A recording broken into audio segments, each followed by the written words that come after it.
went really well, or everyone is dying for some reason to get out of the house in January. One or the other. Now I have to know what I'm talking about. There's a big crowd tonight. So. Well, if you were here last month, this one's going to be slightly different. If you weren't here next month, this will be totally new anyway. But for this month I picked a topic that really hasn't been talked about a lot, and that's the lost visitors of the Great Lakes. There's a large international shipping industry on the Great Lakes that, for the most part, gets ignored. So, for instance, like Duluth, Minnesota, most people don't realize that Duluth is in the top 20 of our shipping ports in the country. You think of the seaports on the Atlantic and Pacific, but Duluth is in the top 20. And internationally, they're in the top 10 for delivery of those big wind turbine blades. So we have a lot of international shipping on the Great Lakes, and that brings in a lot of foreign vessels, which got me thinking one day, there has to be some stories out there, right? We have these foreign ships coming in, we have with foreign crews that maybe aren't familiar with the Great Lakes. There has to be some stories. Well, I found some. Trust me. I'm going to look at 8. And now my reasoning here, what I did is I looked at vessels that were actually visiting. If you were here last month, I talked about a couple ships that were actually built overseas and traded on the ocean, but then were purchased by domestic fleets and were operating on just the Great Lakes. That's not these ones. There are other ships like that out there. These 8 were visiting from places like Great Britain and Poland and other places like that. So they were simply here to come get a cargo and leave again. I'd like to tell you we're going to have more gales in November storms today. We're not. What I notice is there's a pattern. When you start looking at ocean-going ships that wrecked, it's kind of like watching bumper cars. I'm not sure exactly what was going on with these guys, but they had some problems navigating on the Great Lakes. I'm going to start out with this one. I put them all in chronological order. Now, some of these boats are still on the bottom of the lakes. Some were salvaged and repaired later on. I'm going to start out with the Viator, built in Norway in 1904. When it was lost, still sailing under the Norwegian flag. It's a smaller vessel, about 232 feet, but I liked its cargo. It's carrying pickled herring and other fish products. What a thing for a boat to be carrying. On its destination, I put a question mark because there was not a lot of news coverage on this wreck because 1935, unfortunately, shipwrecks weren't necessarily a big deal yet in that time frame. They said it was carrying automobiles and heading to Kenosha, Wisconsin. Now I know for a fact it was not carrying automobiles. So I don't know if I can trust that the destination was Kenosha or not, but I could not find a source to tell me anything different. Regardless, of course, the first one has to happen on a spooky night. Halloween night, 1935. The Viator is going to be heading up Lake Michigan, or excuse me, Lake Huron. That geography teacher getting my lakes wrong. Here we go. So he's heading up. He's going to get right off of Thunder Bay, and he's going to run into a fog. Fog always causes problems. And again, we have a crew that's not familiar with the Great Lakes, and in 1935, there was not yet laws in place that required a Great Lakes pilot on board. In today's world, there has to be someone on board that knows the Great Lakes waters. In 1935, that's not the case. So you have guys trying to poke around in the fog. This is pre-radar days, and they're not familiar with where they're going. We have the Armadale. This guy. He's coming down. He's coming down out of the St. Mary's River. He's poking around in the same fog, and they will run into each other right off of Thunder Bay. The Armadale is actually under, the first mate is on watch at the time. The captain is asleep in his cabin. And he admits after the accident that yes, he was running full speed up until a couple minutes before the collision. The Armadale was going very slowly, trying to be careful. Mix up of signals, and they do end up colliding. The first mate on the Armadale actually keeps the ship in the collision site. And all the crew off the Viator is saved because they jumped from the Viator onto the Armadale. So while the two ships are locked together in the middle of the lake, the whole crew gets off onto the boat that ran into them. The Viator does sink into deep water, and the Ormadale takes the crew down to Detroit, drops them off. That's where the Ormadale was going anyway. And that's kind of the end of the story. It fades out of the newspapers. There's really no big ending to this story at all. But the Viator's in about 188 feet of water off of Thunder Bay. After the Viator, we have this big long break before we have another accident. And this is going to be the Walsh chip. This is a picture out of the newspaper. These are just its spars, its forward mast sticking out of the water of the St. Clair River.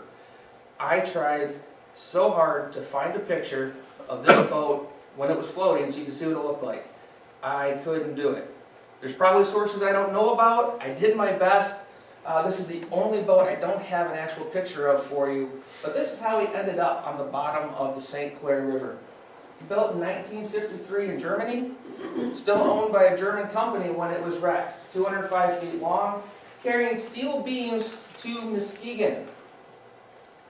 Here's what happened. So you have the Walsh ship, October 2nd, 1952. I apologize if the writing's a little hard to see. Sometimes it looks clearer on my computer screen than it does on the big screen. So you have the Walsh ship. He's heading upbound. If you've ever been down this way, here's the Blue Water Bridge at Port Huron, and the Pioneer is a typical Great Lakes bulk carrier. He's coming down off of Lake Huron. If you've ever been down there, you understand the current is atrocious. You don't even have to be in the water to realize it could cause problems if things go wrong, and things went wrong in a hurry on this particular day. So the Pioneer is coming down off the lake. He gets underneath the bridge, and he gets right around this turn, and the captain looks ahead of him, and he sees the Walsh ship coming at him. But something's wrong. The captain of the Pioneer realizes that the Walsh ship is in the wrong spot. He expects to make this turn and pass the Walsh ship what we call port to port, or left side to left side. He expects to pass the Walsh ship just like you would a car coming at you on the road. But the Walsh ship is actually too close to the American side. He's in the wrong lane. So the captain of the Pioneer says, okay, well, I'll go to the right of him. We'll just pass starboard to starboard. We should be fine. Except at the last second, the Walsh ship makes a hard right turn. Like he realizes, oops, I'm in the wrong lane, and he veers across the river to go get where he should have been in the first place.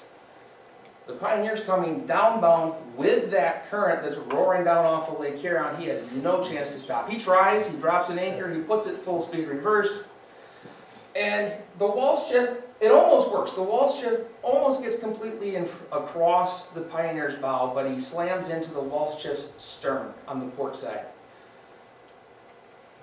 The Pioneer doesn't take a lot of damage, gets a bent up bow, but he's not in any sort of danger. But the Walsh ship takes a bad hole. The Pioneer actually tries to push the Walsh ship to shallow water. So he actually rings up full ahead, and he's trying to push the Walsh ship over here. He's trying to get him over here into the shallow water on the Canadian shoreline, and hopefully at least get him out of the shipping channel and at least to shallower water before he rolls over and sinks in the river. Interestingly, there was a witness to this on the river when it happened. There was a company called the J.W. Westcott Company. They're still around. They operate a boat out of Detroit, but in this day, they had a dock in Port Huron, and this guy's job, Mr. McKinnon was his name, his job was to go out and take the mail to the freighters going by, and also to check the names. This guy was born in the wrong era, because being a boat nerd used to be a paid job. You used to go out, check the name of the freighter going by, and you got paid to send a telegram to the company saying, hey, such and such a boat passed on such and such a day at this place, so companies can keep track of their vessels. So Mr. McKinnon goes out, and he checks the Walsh ship, cool, jots down the name, he runs upriver to go check on the Pioneer. Everything's fine. He starts heading back for the dock, and he starts hearing the whistles. That 5 short blasts of danger. And then he hears the crunch, and he knows something's wrong. So he starts following these two ships as they start going down the river, because the Pioneer's trying to push the Walsh ship. into that shallow water. So when he gets there, the pioneers already put down a lifeboat. They're already going to get the Walsh ship's crew. Mr. McKinnon managed to pull 2 guys out of the water, and then they start hearing someone yelling for help. So they're going all around the sunken ship going, where is he? What? They're looking for someone. It's the captain. He's up in the crow's nest. So he's stranded up in the crow's nest above the level of the river, and he's yelling for help. The pioneer's lifeboat got him down before the Westcott boat could get there. So they get everyone back to shore. There is one casualty on board the Walsh ship. Captain Harold Patterson. He's actually the pilot that's on board for this trip. By this point, it's required that there's a pilot on board foreign vessels to help them navigate the river, which makes the Walsh ship being in the wrong side of the river even harder to understand, and the pilot's the only casualty. But the sinking is not what got him. They believe he died of a heart attack from the stress of the collision. He was seen by the third officer running to his cabin immediately after the collision, so we're not sure if he was going back for personal things or if he was just kind of in shock from what happened, but they found him in the river the next day. But again, not from the actual sinking, but they think he had a heart attack, and he's going to be the only loss. Then comes my favorite part of this story. So obviously whenever there's an accident, the Coast Guard has to do their thing, right? So they're going to run their investigation. And they worded it in the news article, they actually met at the mailboat office to not cause the guy who was in the boat in the river at the time of the collision any undue inconvenience. That's nice of them. They're going to go actually meet at his place of work and interrogate him there. He's going to be the witness. So the whole investigation goes to the mailboat office. And they told him, just keep doing what you do. We understand what your job is, and we'll ask you questions around what you have to. Well, they regretted that real quick because their star witness kept leaving. Every time a freighter went by, he went and got in his boat and took mail and newspapers out to the boat, came back, answered a few more questions, ran back out to the boat to the next freighter. And the poor Coast Guard guys are sitting there going, we kind of want to wrap this up. At one point, he's eating his lunch while being a witness. He's sitting there answering questions, eating his ham sandwich. The Coast Guard guys were not really liking how this was working. Eventually, blame is placed on the Walsh ship. We had enough witnesses between the guys on the Pioneer, people on shore, the guy in the mailboats, and he's in the wrong spot. He's in the wrong lane. So the Walsh ship is to blame for that one. Eventually the Walsh ship took about, I think, 30 days, and it was raised, patched up, repaired, and put back into service. For our next one, we have to run across to Lake Michigan, to Milwaukee. The Prince Wilhelm V. Now this is a little deceiving. It says built in 1948 in Norway. It should say finished. This ship had actually sunk once before. Construction began during World War II. And at one point, it was launched prematurely and scuttled so the Nazis wouldn't be able to use it. So it spent a couple years at the bottom of a river until the war was over. They raised it, finished building it. So it says built in 1948, but that was in 2 stages. It was flying under the Dutch flag when it was lost, carrying everything. This was a floating ace hardware. Hides, gas engines, aluminum, auto parts, leather, everything you could think of. And he's going to Sarnia, Ontario. Going to Sarnia, Ontario to pick up more cargo before he heads back overseas. October 14th, 1954 is a beautifully calm night. There's no clouds, there's no storm, there's no wind. It is a gorgeous night out. And the Willie, as they called her, Prince Wilhelm V is just a little too long, so they called it the Willie. And they get ready to leave. And they're going to head right out through the breakwall out into Lake Michigan.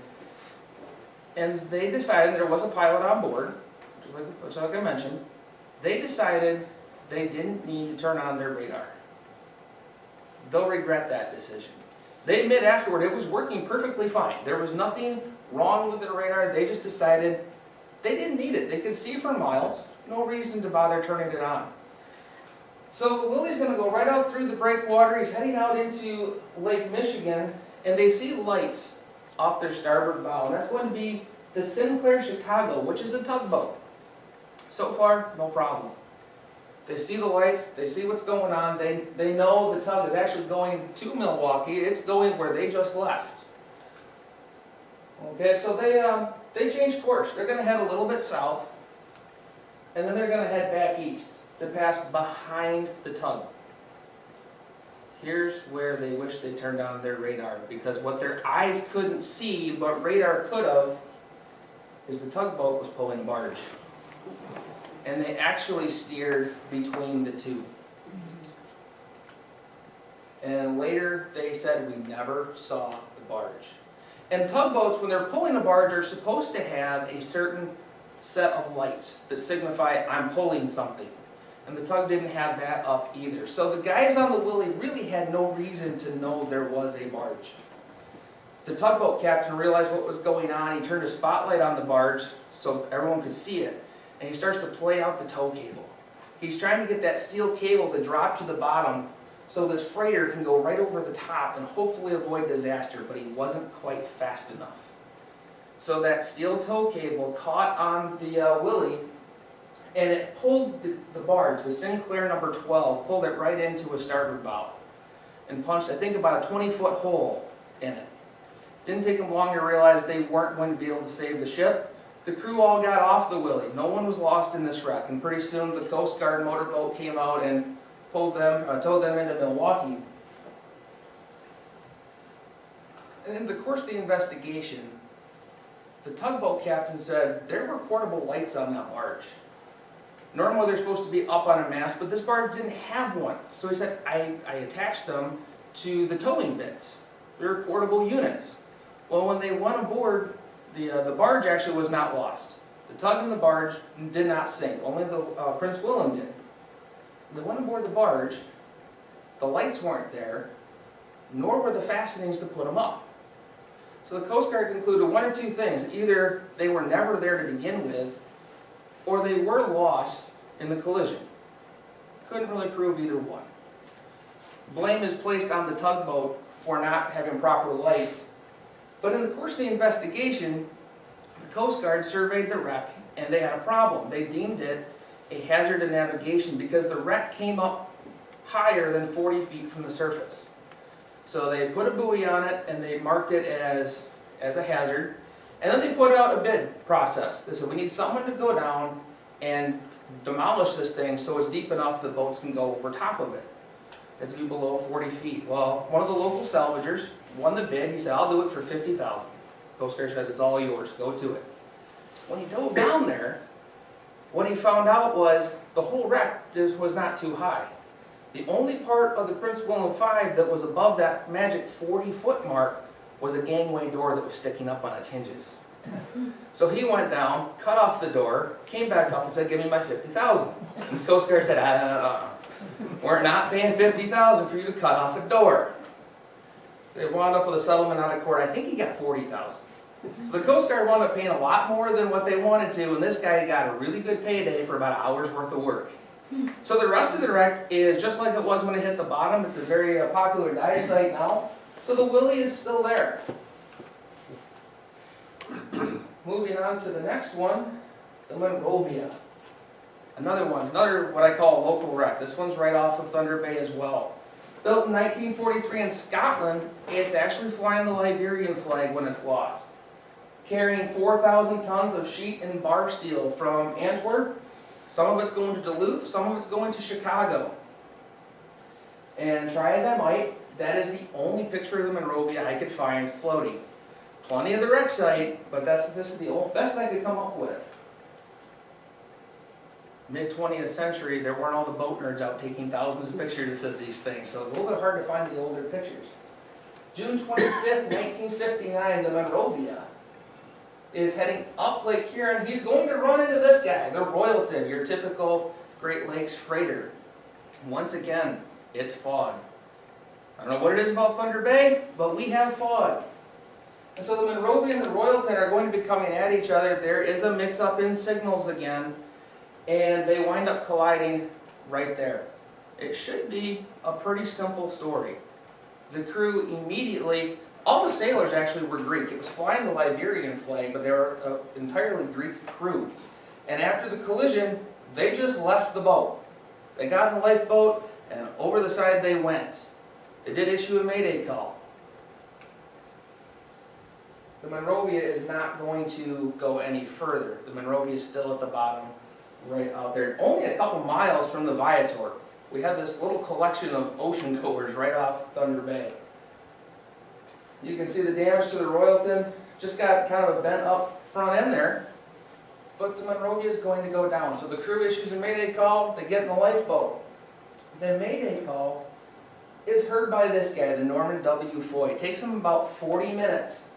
And they get the Monrovia crew aboard. The whole crew is now safe. It's foggy, so the Foy's kind of standing by. Remember, there's a sinking ghost ship out there in the fog. So the Foy is standing by to keep an eye on things and make sure this disaster doesn't get worse. And then things don't happen as they should. It takes 11 hours for the Monrovia to sink. It's just floating out there. In fact, the captain and other crew members, they went back and got their personal effects and the ship's papers. They went back to the sinking boat and then rowed back to the Foy.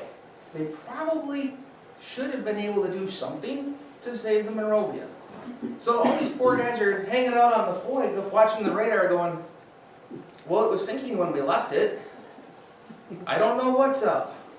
11 hours later, it finally goes to the bottom, where it probably shouldn't be. But there's more drama. The greatest rescue of this story happens to the rescuers.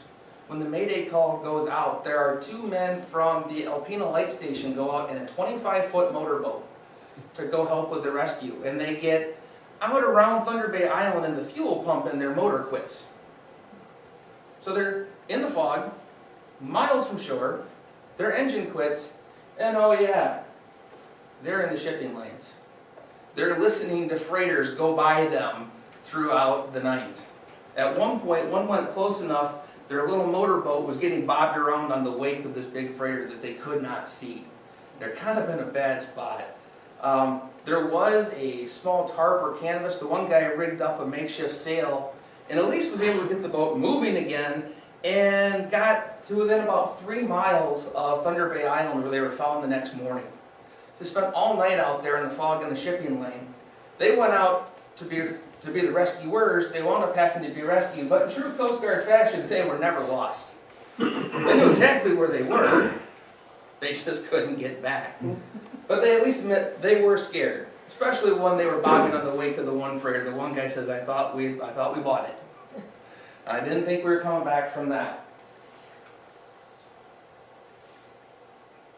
So the Foy takes the Monrovia crew down to Detroit. As if, their ship hanging around for 11 hours wasn't embarrassing enough. The Foy drops them off, they're put on a bus, they're taken to a hotel, and they decide to mutiny. They refuse to get off the bus. Remember, most of these guys don't speak English. And I'm not sure, there was no clarification in the news. When they were landed at Detroit, the authorities took their passports. So I don't know if they just carried them on their persons at all times, or when they went back to the ship, they got their passports, but the authorities took their passports, and these poor Greek guys are going, we're not getting off the bus. Their captain is pleading with them, it's okay, you can get off the bus now. And they said, no, we have 30 days paid leave, we want it now, and you're going to give us our passports back. The one quote from the one sailor was, this is the United States, not Russia, give us our passports. And they were terrified to get off the bus, and eventually, I think they did give them their passports back just so they would just go in the hotel and they could move the bus out of the roadway. These poor guys were having a bad trip.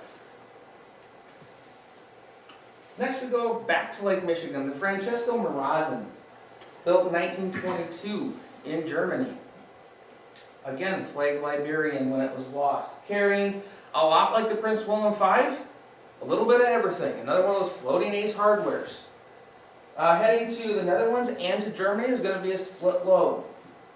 I promised you there was no Gales in November stories here today. There is a storm in this story. The Francesco Morosini does end up in a storm November 29th of 1960. 24-year-old captain in his first command, he loses track of where he is, and he actually crashes ashore on South Manitou Island. And irony of all ironies, he actually runs over a shipwreck on his way to becoming a shipwreck. The Walter L. Frost had already stranded there years before. It was a wooden wreck, and the Morosini just sort of bounced over it on its way to the rocks 300 feet off Manitou Island. They think they should be okay. They flood the vessel, ripped the bottom out, but they made sure it was solid, and they're going to spend the night right there on South Manitou. They fully expect to be able to save the ship. They're going to bring in auxiliary pumps, they're going to put a patch in it, they'll be able to repair this ship and continue on their way. Except the weather doesn't help. We know the weather in November, it never helps. So the storm, it eases, but it doesn't go away. So the Coast Guard is there with 2 cutters. They can't get close enough because it's on the rocks. So the cutters can't get in. With the storm still going, they can't send small boats in. They can't get extra pumps to the Morosini. The ship's pumps were not enough. They'd ripped enough holes in the bottom going over the rocks that they needed extra help to get the water out. So they're kind of just hanging around. They do make one airlift though. They do make one emergency airlift, and that's because the captain's pregnant wife is on board. And they decided being on a shipwreck in November is not a good place for her. So they airlift her out and take her to Traverse City, and she's telling the whole story about, yeah, I was a little nervous, but it's okay, they'll save the ship, and she's been a true, brave captain's wife. Eventually, they do get some salvage crews aboard, and they go, this is a bigger job than we thought. I think we can still save the boat, but this isn't going to be the cakewalk we thought it might be. After 4 days of no success, they said, we got to get these guys off the boat. At this point, you're worried about other storms. We don't have a plan in place. We got to at least get these guys off the boat. So they get the 14 crewmen left aboard off the Montrose and take them into Traverse City, put them up at a hotel. The companies, they send their representative. They're going to get with the salvage companies, figure out how to save the Morosini. It's going to take some time, so everyone's kind of watching and waiting to see what's going to happen. Well, it's still there. You can go to South Manitou Island and you can see the Morosini for yourself. She crashed there and she stayed. Eventually, the weather just pounded it to more pieces and it was not feasible to salvage it. So it's starting to get broken up a lot like the Nordmeer has. It used to be, you still see the whole stern section up here, but now it's just a home for cormorants. People go out and take pictures of it, and it's basically a giant birdhouse now. So the Morosini's one that came and stayed, unexpectedly. Then we have the Montrose. Not a flag we see a lot on foreign vessels. This one comes from Britain. Carrying a very unusual cargo. I didn't read any accounts of her cargo of wine causing the accident, but when I get through with the story, you might ask if that might be the case. So it comes to Detroit, it's unloading wine and olives, and it's going to load aluminum. And then it's going to Fort William, Ontario, which is now Thunder Bay, Ontario, to load grain. Wide range of cargoes here. And these ocean goers, they had separate cargo holds, so they could carry multiple various cargoes like that. So here's where this starts. The Montrose is here. He's at the dock. He unloads the wine and olives, and he loads the aluminum. This guy, the T.J. McCarthy's coming up the river. He's going to the same dock. So he actually slows down. He's going to wait for the Montrose to leave. If you notice, this guy looks a little familiar, but he looks kind of different. He looks like your typical Great Lakes freighter, except for this big flight deck right here. And no, those aren't planes at the top of that. Those are cars. In the 1940s, 50s, and 60s, this is how companies transported brand new automobiles. And yeah, there's quite a few at the bottom of the lakes. There is a car collector's dream at the bottom of the Great Lakes. Trust me. So he's bringing a load of autos to Detroit, or coming to get more. They didn't really specify. It's Detroit, probably coming to get more, would be my guess. So he slows down and said, he's going to wait for the Montrose to leave because he's heading to the same dock. Up here, we have the tugboat, the D.H. Becker. He's pushing a barge. He's not towing one behind him. There's a barge in front of him. He's pushing one. And he's coming down the river. And so they're kind of all meeting in one spot. You can kind of see where this is headed. And then, inexplicably, the Montrose leaves this dock and goes right in front of the Becker. He started to leave, and then he thought that he wasn't getting out of the way of the McCarthy fast enough. So he picked up speed a little bit, never saw the Becker. And so the barge slams into the port side bow of the Montrose and punches a huge hole in the Montrose, and it starts to sink. Now, in the investigation afterward, there was a Great Lakes pilot on board the Montrose, and the captain was in the wheelhouse. And the captain said, never saw any lights from a tug. I don't think he was lit up like he should have been. The pilot said, I made a security call. He's required to get on the radio and make a security call to tell everyone in the vicinity that he's about to take off, that he's about to start moving. But the captain of the McCarthy had a front row seat to this, and he said, we saw the tug. It had its lights. And yeah, we were listening to the radio, and they never made a security call. They just left. I don't know what they were doing, but what they're telling you isn't true. So after the collision, the captain of the Montrose, he's going to try to beach this boat. He's going to run right here for the Canadian side of the river and try to get it in shallow water before it sinks. He doesn't make it. That's not very far to go. It tells you how big the hole was. He sank that fast. But he's going to try to get over here to the shallow water.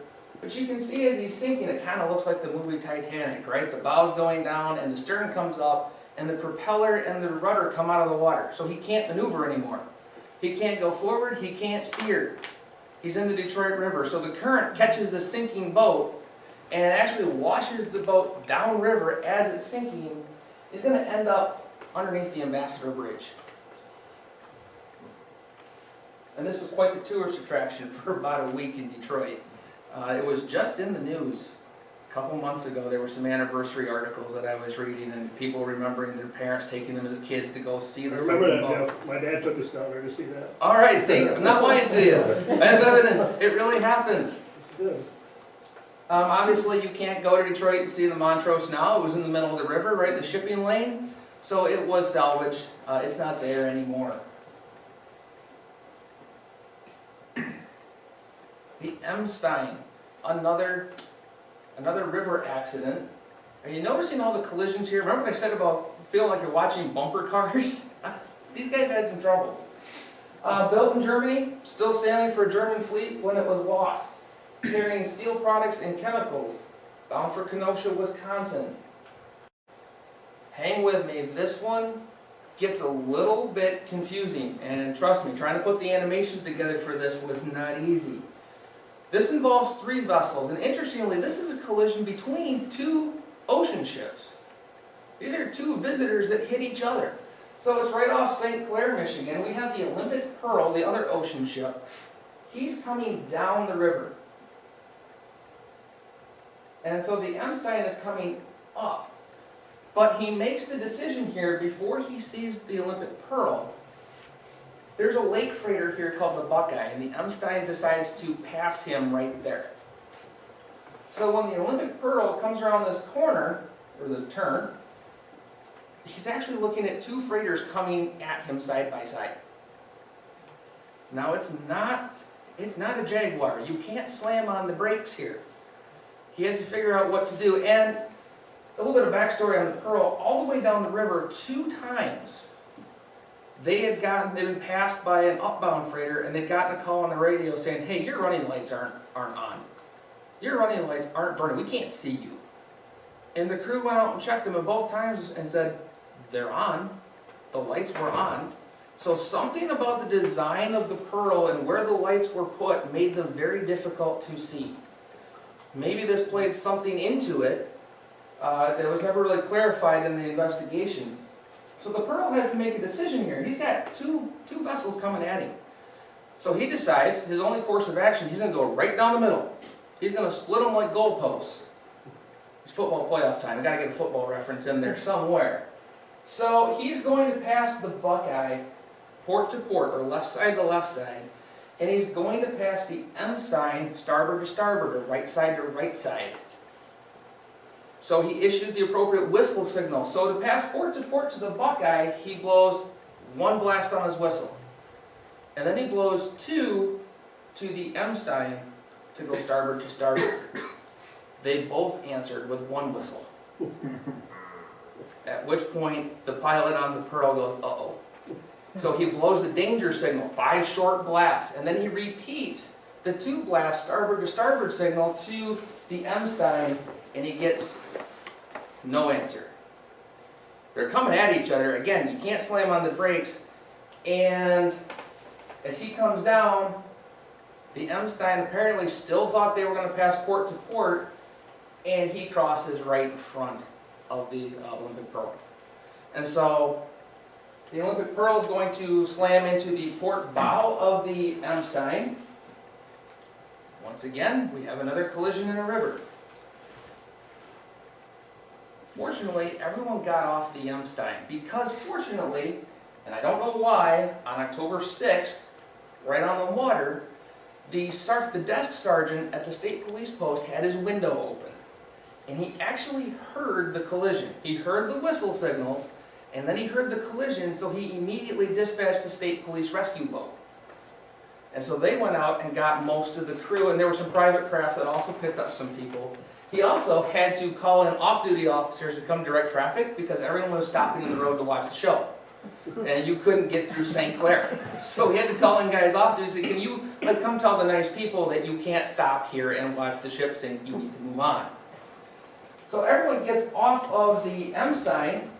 They are able to run to shallow water, kind of like what the Montrose was trying to do.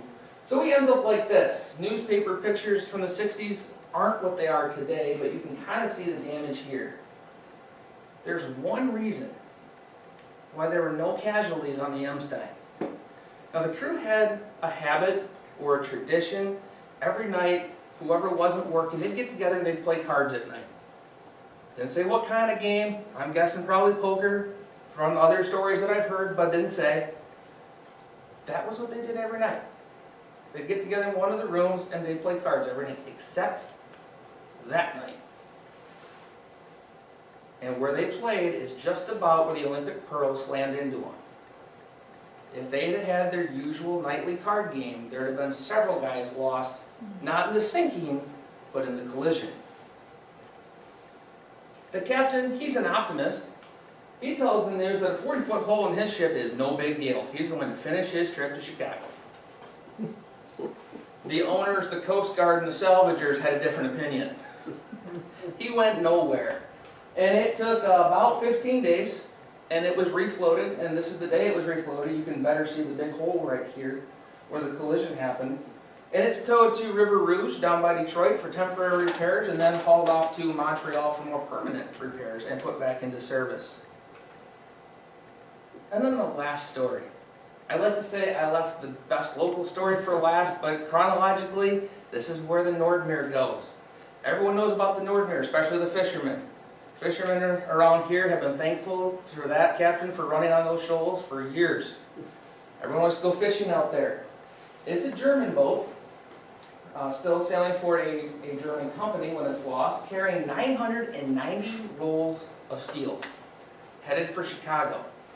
And I'd like to tell you this big dramatic story of how it went on the shoal and out in the middle of Lake Huron, but the bottom line is, I can't even put an animation on this for you because it was a clear night, there was no storm, there was no fog, there was nothing. The shoal is marked by a lighted, flashing buoy, and they just turned at the wrong spot and went on the rocks. And no article I ever read gave me a reason why. If it was some sort of malfunction, I'm assuming pilot error, but it was never actually said. Yeah, the story I always heard is that they just mistook the color on the buoy, on the Great Lakes buoy system. He did plane just make a wrong turn. Okay, well, I was hoping maybe for something more exciting than they goofed. But, okay, so they goofed. And they went on the rocks. And he's gonna stay right there. Now, originally, they fully expected to salvage the Nordmeer. This is gonna sound very similar to the Morosini story I told you. They ripped the bottom out, but they fully expected to be able to salvage it. So the Coast Guard on the cutter Mackinac, they go out, and they bring most of the crew into Alpena. They get most of the guys off the boat, except for Captain Steinbeck and 7 other guys. They stay on board to protect the salvage rights. Because if there's nobody on it, anybody could go out there, climb aboard, and claim it for salvage. So someone had to stay aboard. So the captain and 7 other guys, they stay out there. So they're now on a sunken ship in the middle of Lake Huron. That has to be a real safe place to be. But that's where they're going to stay. And there was a couple times the first officer got in one of the lifeboats and came into town and got supplies and took it back out to the Nordmeer. So he's making that run into Alpena. It's like, we need groceries. All right, I'll get in the boat. It's my turn. And he goes in and gets some food. So they're going to stay out there. They go on the rocks on November 19th, 1966. And they're just kind of hanging out, having a great time. The first officer had a camera out there. They're, in rain gear, mugging for the camera, taking some pictures. I don't think you're supposed to have all this water on the decks of your boat. I'm not a sailor, but I've heard that's a bad thing. And they're just waiting. They're just waiting for the company and the salvagers to come up with a plan on how to pump out the water, get a patch put in, and send them on their way. Until November 29th, 1966, 10 days later. Then the gales in November hit. It's already on the rocks, it's not going anywhere. And the first mate kept the camera going, so you can see the waves coming over the side, and the ship that's aground, it's on the rocks. When the waves start hitting it, they take the full force of each wave. And after a while, the Nordmeer starts to disintegrate around them. The keel breaks. Plates begin buckling. This ship is falling apart around these eight men. And they have to get off it somehow. No news came into Alpena. They knew the Nordmeer was intact, mostly. But they'd heard no word from the guys on board. So they had to assume that everything was going okay. But it wasn't. There was actually an FCC radio direction station in Allegan, Michigan that picked up an SOS from these guys. And it was a very faint signal, so they assumed they were using a battery-powered portable type radio. So the signal was very weak, but word got out. So the Coast Guard sends the Mackinac, the one that is now the museum boat, up in Mackinac City. If you've never been there, go visit it. It's a great, great tour. But the Mackinac gets there and can't do anything. Remember, the Nordmeer's on a shoal, so the Mackinac cannot just go right up next to it. And in a storm like that, you can't launch a small boat, so the Mackinac, all they can do is stand by and watch. So they radio that in and say, we have nothing we can do. Send more help. So the Coast Guard dispatches a helicopter. These guys fly up from Detroit. I believe they stopped in Oscoda for fuel, and then they kept going out, and they can't find the Nordmeer. Through the clouds and the rain and the snow, they can't find the Nordmeer, and they're about to turn around.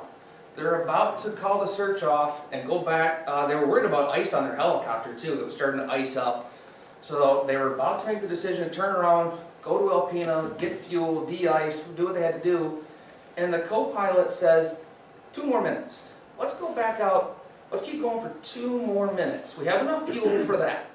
And if we don't find them, we'll turn around. So they go out, and about the time he says that, the storm let up. There was a break in the storm. The clouds started to dissipate, and there was the Nordmeer. So they start an airlift while the storm is kind of in that little bit of a lull. But they can't just pull the guys up to the helicopter. It's not designed to hold 10 men. Got the 8 men on the Nordmeer and the 2 pilots.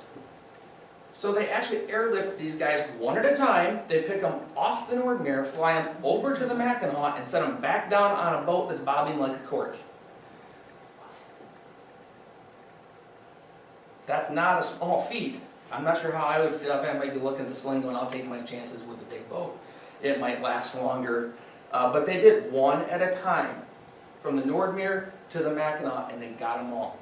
And right after they got the last one off, the storm started back up. The clouds came back in, the rain and snow started back up, and their window was gone. They had about a 10-minute window, the co-pilot said. I watched an interview with him once. They had about a 10-minute window, and we got there just the right time. Most people don't know that story, because right after this, the very next day, the Nordmeer disappears from the newspapers for about a week. There's not a mention of this anywhere in the newspapers. This is November 29th, 1966. That same day, further south on Lake Huron, while these 8 men are getting airlifted off and rescued from the Nordmeer, the Daniel J. Morrell is splitting in two and taking 28 men with her. And this boat gets the headlines for the next week. Now there is another side story to the Nordmeer. Eventually, when the Nordmeer comes back into the news, it's all stories about the crew being sent back to Germany and what's going to happen, because after the storm, the Nordmeer is destroyed. There's no hope of salvaging it anywhere. Not going to happen. So the crew is sent back to Germany, except one. One crewman stayed behind. Well, I'm going to introduce you to Goofy. Goofy was the ship's mascot. He's also a world traveler. He was a 2-year-old Canarydale, a native of the Canary Islands. And by 2 years old, this pup had circled the globe 6 times. But the crew were sent back to Germany so quickly, there was not a chance to make arrangements to send Goofy back with his shipmates. So he was housed at the sheriff's department, and there was an ad placed out for someone. Does anyone want Goofy? He needs a home, and I'm happy to tell you, he was adopted by a nice family on Lewis Street in Alpena, where as far as I know, from all the research I did, that's where he spent the rest of his days. There's no stories of him going back to sea with anyone else. He kept his 4 paws on dry land after that. But there was one crewman of the Nordmeer who stayed here. And that is the 8 shipwreck stories of lost visitors that I have for you. There may be more, but I can't find them. So maybe when the new source comes up someday, I'll find others and I can make part 2. But these are the 8 that I know of.